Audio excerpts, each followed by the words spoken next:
Female system, anatomy. We'll go through it. Here is the labia majora and minora, which is the covering folds of tissue into the vagina. The vagina is here. It's a tube. Stratified squamous due to friction is lining it. Here is the bladder, and you'll notice that the urethra is separate. In the male system, the urethra is shared by the reproductive system. In the female system, the urethra and bladder share a separate exit or entrance point to the vagina. The vagina is here, so sperm is deposited in the vagina, and it needs to travel up through the cervix, which is here, of the uterus, which is a pear-shaped unit, which is setting right here. This is where implantation of the fertilized ovum takes place. At that point, it's called a zygote. And then we have the oviducts, which are also known as uterine tubes, or fallopian tubes is the older term. And the sperm actually have to travel, find their way up through the uterus into one of the two tubes, travel down the tubes, and in this place right here, which is called an ampulla of the oviduct, is where fertilization most commonly takes place. Isn't that amazing? That's a long journey for the sperm. All right, these little tiny cells have to swim all the way up to here, and then that fertilized zygote will drift back down the oviduct and implant in the uterine lining here. Rectum, uterus, ovary sits right there. So these little dudes at the end are called fimbriae, and so I drew it up here where we have the uterus, vagina, uterus, oviduct. There's two of them, one off of each side, and this is a enlarged dome region on the top of the uterus. It's called a fundus. Have we heard that before? Fundus of the stomach, same thing. Comes out here, there's the ovary out here, and we've got these fingers at the end. And these fingers undulate under chemical control, and they actually will capture the egg because the ovary is here, and the ovary actually ovulates into the abdominal cavity. And without the undulating fimbriae that collects it, it could come out here. Is there any noted medical research about pregnancies that occur in the abdomen? Yeah, it's called ectopic pregnancy. Have we heard of that before? Ectopic, we talked about ectopic sites when we talked about the heart. You guys remember that? Abnormal SA node or AV nodes, are called ectopic nodes, gives us arrhythmias. You guys remember that at all? Same idea can happen here. Because the ovary is in the abdominal cavity, because there is no connection directly between the end of the oviducts and the ovary, we can ovulate in the abdominal cavity. Can sperm swim out to the abdominal cavity? They can, and that's why actually women can experience infection after intercourse, because there is an opening from the vagina into the uterus, into the oviduct, and this is an open end. And so the sperm can actually swim out here and can look around out in the abdominal cavity. Sometimes you can get an infection of the immune system attacking these abnormal cells out in the abdominal cavity after intercourse. So is that just like a biological mishap, or is there a purpose for those two not being joined together? Yeah. I don't know. It's a great question. I think the idea is why aren't they put together? We have to release the egg in a fluid environment, but basically the ovary, which is here, is surrounded by these fimbriae that do this. But her question is, why aren't they disconnected so that we don't have that mistake? Great question. No answer to it. No answer to it. Seems to make more sense, but certainly prevents some infection. Good, so let's write some stuff down about female anatomy.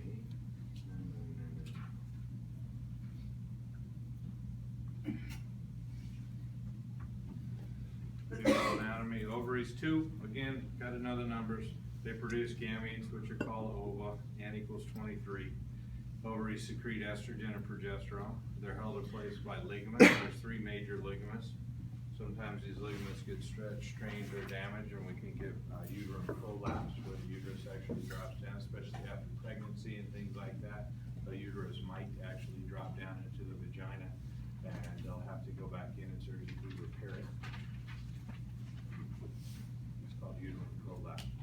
internal structure of the ovary. It's got a cortex. Oh boy, cortex. We heard that one before? Yeah, it's the outer region of the ovary. All right, no big deal. 400 primary follicles. Let me show you a picture of the ovary. Here's what the ovary looks like. There are 2 of them. They're held in place by ligaments. Here's what it looks like on the inside. On the outer ring here is the cortex, and that's where the egg development actually takes place. The inside is probably called the what? Medulla, all right, and that's where the blood vessels are. So it's the same idea that we have with the kidneys. Now we start out, the interesting thing, when I say there's 400,000 of these primary follicles, primary oocytes at birth, that's the interesting thing about the males, is that male sperm aren't made until puberty hits. So 10, 12, 14, whatever your number is, I don't care. It depends. It's actually dropping. You guys know puberty numbers are dropping dramatically because of the hormones that are found in dairy milk, especially in the Midwest. Women are starting their menstrual cycle, or menarche, their first cycle, and now they're averaging about 10 and a half years of age to 11, where in 100 years ago it was more like 14. And they believe it's linked to the chemicals in chemicals given to cows to make more milk.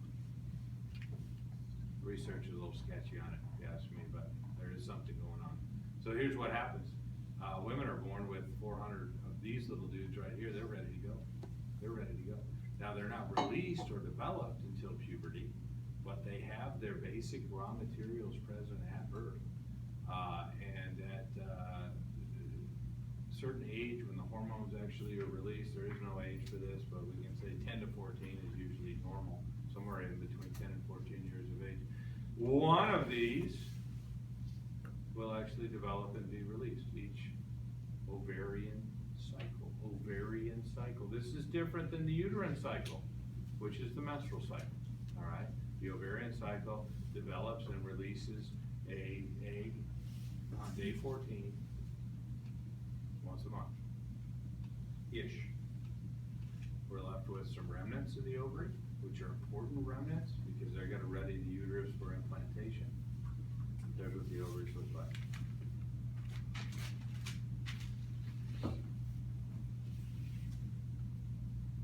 Cortex, medulla, surrounded by a white layer called the tunica albuginea. You have all this. Uterine tubes, also known as oviducts, also known as fallopian tubes. Collects the ovum. The fimbriae are the fingers, the undulating fingers that will collect the egg. The ampulla of the oviduct is where fertilization takes place.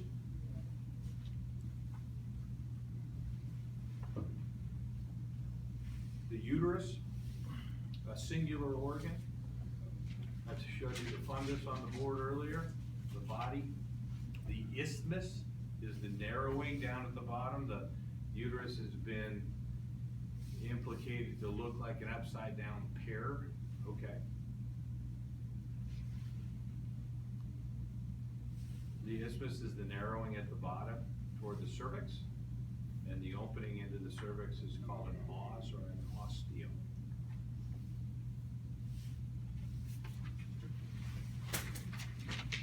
Walls of the uterus, important. Serosa is the outer, the middle layer is the myometrium. Myo means what? Muscle. Muscle. What kind of muscle is it? Smooth muscle. The uterus is smooth muscle. And then the endometrium has a basal and a functional layer. That's the one that develops each month and gets left off in menstruation, the endometrial wall.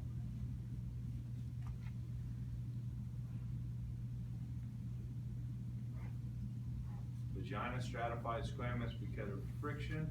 There's really no mucosal cells there.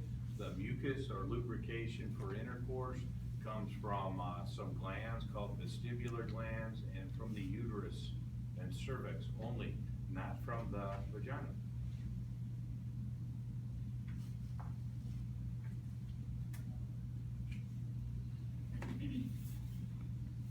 The vulva is a collective term for the external genitals. We have the labia or labia, depending on where you grow up. and the clitoris, which is homologous to the penis, and it's erectile tissue. Those are all part of the vulva, or external genitals of the female.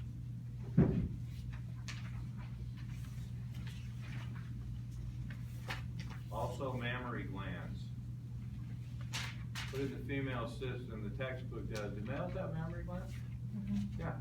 Mammary cancer in males is rising. Believe it or not, breast cancer in males is rising. Males have breasts as well. It's in the female system in our textbook, so we put it here too.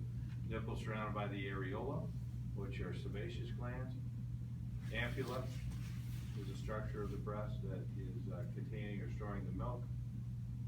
And lactiferous duct opens from the nipples to the glands. Function of the breast, milk production. All right. Many research stories indicate the aid in newborns with breastfeeding as opposed to bottle.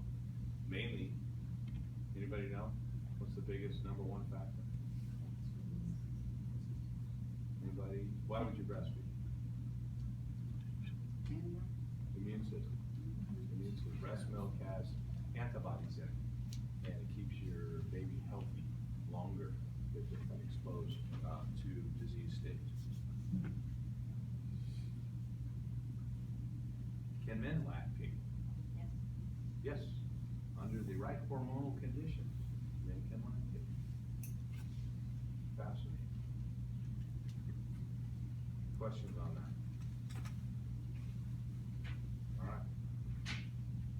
That's the anatomy. You guys figure out the anatomy. You know, 60–70% of the final exams on anatomy and the physiology, but you got to know the anatomy first before you can get into physiology. Now, spermatogenesis, a term called meiosis. I know you learned this in biobond. Terms that you'll need to know for the exam. Synapses. You guys remember any of this stuff? You'll want to look it up if you don't, because I'm assuming I'm not going to double teach. So if you're supposed to have already had mitosis and meiosis and biobond. But once you look up meiosis, have an idea about what's going on there. Know what tetrads are. You guys remember tetrads? I want to look this up. This is all genetics now and reproductive.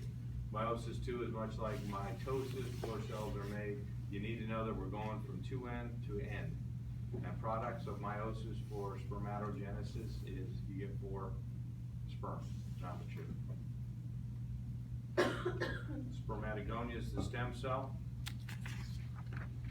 We got type A cells and type B cells.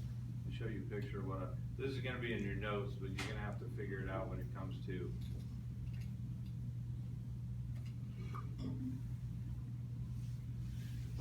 the exam. So we're in the testes. We're back to the male physiology now. We're in the testes. Seminiferous tubules. I showed you a picture. That's what we started with this morning, is this tubule structure. And we get a mother cell called the spermatogonia. It is a stem cell. It is out here. You'll have to know chromosomal numbers of these. So as you're looking at your notes right now, spermatogonia is 46. Spermatogonia is 46. And it goes through a mitotic division, and we're left with a type A cell and a type B cell. And a type A cell stays home with mama. Stays home, all right? Again, 46. Type B cell's a wanderer, and it's gonna move away from home. And it also has 46 chromosomes. So type A, type B cells have 46 chromosomes. But the type B cell is migrating towards the lumen of the seminiferous tubules. And as it migrates down, a primary spermatocyte is formed. And a primary spermatocyte is 46. But it goes through the first meiotic division to give us 2 daughter cells that are called secondary spermatocytes. Whenever you go to secondary, you're now at 23. This is important for your exam because that happens both in the male and the female system. When you go from a primary cell to a secondary cell, you have cut the chromosomes in half and you are now at 23 with secondary spermatocytes. You following in your notes? Find these cells, they're all in your notes there, and tell me the chromosomal number. As they move down, the secondary spermatocytes now divide again, meiosis 2, which is very much like mitosis, and spermatids are 23, late spermatids 23, and sperm are 23. Are these guys ready to go? Are they on their journey? Yeah, they're immature though, all right? They haven't hit puberty yet. They're immature. They're swimming. They got a head, they've got DNA, they got a flagella, and they're off to the races. And they're in the lumenum, the seminiferous tubules. Where are they headed? Close. Epididymis. Remember Gold's Gym? They're gonna go get trained. They're off on a 20-day journey to the epididymis, where they're gonna learn how to swim, streamline their tails, and they're gonna be ready to go. They're gonna wait for that moment when ejaculation occurs, and they're gonna move into the vas deferens. They're gonna swim up past the bladder. You see what I'm doing here? You guys ever been to Epcot Center? Florida, Orlando? Great place. They got an exhibit there. You get in a little car, you go through the human body, and you're just going like, oh my gosh, it's an amazing, amazing exhibit. This is the same idea. That's what I want you to do. Be a sperm. Be a sperm. Tell me what you see. Because you're going around, oh, there's the bladder, I'm going over the bladder, and then you see these big flooding in of fluids, that's the seminal vesicles. And there's a bunch of, oh good, finally got here, there's fructose here, it's a cafeteria I can eat, all right? Tell the story of the sperm. They're swimming, and eventually you're gonna come out through the urethra, the penis, you're gonna be in a dark cavern. It's in a vagina, that's called a vagina, all right? Now you're sperm in a vagina, where are you going next? Well, you got a little tiny hole up there. That's your goal. Anybody know the name of that hole? At the top of the vagina? It's called the ostium of the cervix. That's where the sperm is headed. So you got a whole journey you can write about of where the sperm came from, how they developed, and where they're headed. Eventually, the journey should end here. It may not be your goal, but that's what the body was set up for.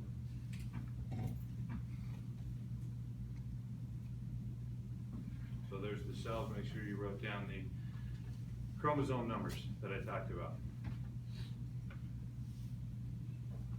Spermatids 23. Spermiogenesis is different than spermatogenesis. Look at these two up here. Spermatogenesis is the process of forming sperm in the testes. Spermiogenesis is how we streamline them, get a tail, and actually mature them. I make that note on the exam, so you'll need to know the difference between spermatogenesis and spermiogenesis. And the result is a sperm or a spermatozoon, and that's 23, if you didn't write that down. 3 pieces of a sperm, the head, the mid piece, and the tail. You might write after the tail in parentheses the technical term.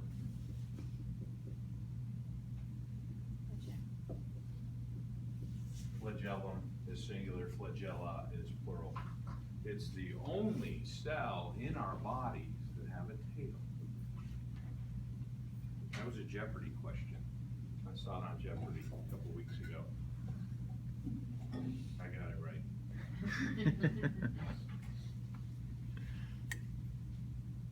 Sustentacular cells, another grouping of cells that form a blood testes barrier.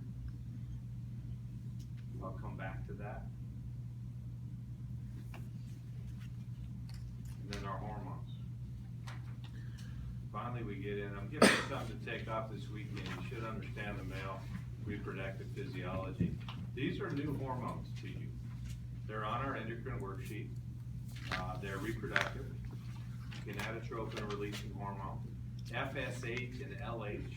Those are actually female hormones. They move the same chemicals, so they move them over to the male, but they don't really make any sense to be called that in the male, because we don't have follicle stimulating in the male. We don't have a corpus luteum in the male. But we'll come back to that. But these are the important hormones. Androgen binding protein and a 5th one called inhibin. These are all on your sheet. For endocrine, you'll have to figure out how they work and how they interact. I'll show you the picture, because this is really what it's all about.